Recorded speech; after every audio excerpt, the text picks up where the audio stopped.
much? It's your girl, Charlamagne. Y'all, welcome back to my channel. So you already know we're back with Love Island Games. Episode 8, y'all. Let's get straight into it.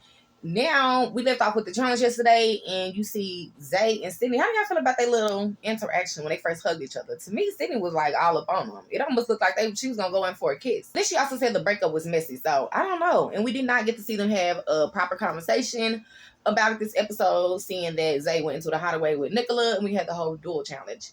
But we're going to get to the duel in a minute. Speaking of Sydney, I did think that Sydney was like, she said she don't know if she's back for Zay, but they should have a conversation. But you seen that when he was in a hideaway and she was talking to Toby, I did not know Toby. I'm telling these islanders be hooking up outside of Love Island. It don't matter what season, which country, whatever you was on, they is going to find their way to each other, okay? Because I did not know that Sydney and Toby had a little thing or whatever before, okay?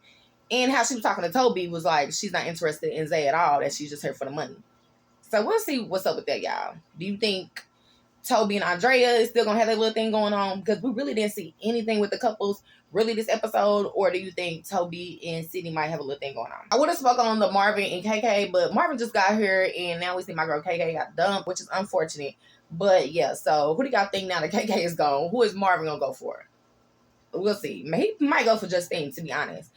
Yeah, so I wonder, would that be a thing? Zay and Nicola in a hideaway, they had to choose two couples to go against each other in the duel. But you see, Nicola basically said she was choosing Chris regardless. Even that Chris, when Nicola and Zay came back, Chris and KK was pissed, y'all. Andre was the only one who was like, it's a challenge, you got to do what you got to do.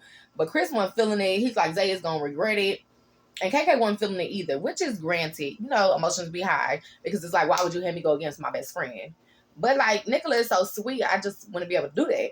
But at least you seen in the end that KK did have a conversation with Nicola. And they left off good. And so did Chris and Zay. So I'm happy about that. But speaking of the duel, I am kind of, well, I don't know why I'm kind of like, ugh, that it got ended. Chris is the one that got his finger broken. But I would rather have seen Johnny and Chris, like, finish it off. Because Chris was going hard. Like, at first, I almost thought that he was going to keep it on his side the whole time. But then Johnny came through. So it's always good to see, like, two strong competitors actually, like, I'm sure that's why they made him go second.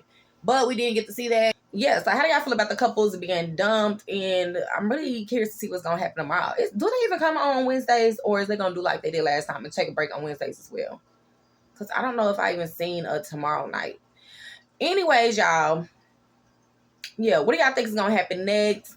Who do y'all think is going to talk to who now? Because now KK is gone. Tyrique, like, who is Tyrique is going to even get a little flirt on besides Justine. And, like, yeah, y'all already know how I feel about that. But Justine said she don't mind coupling up with Tyrique. So, right now, everybody in the villa is just all over the place. So, y'all just leave y'all comments down below on tonight's episode. And how do y'all feel about Chris and KK being dumped? But y'all come back for tomorrow's review. Stay blessed, my loves.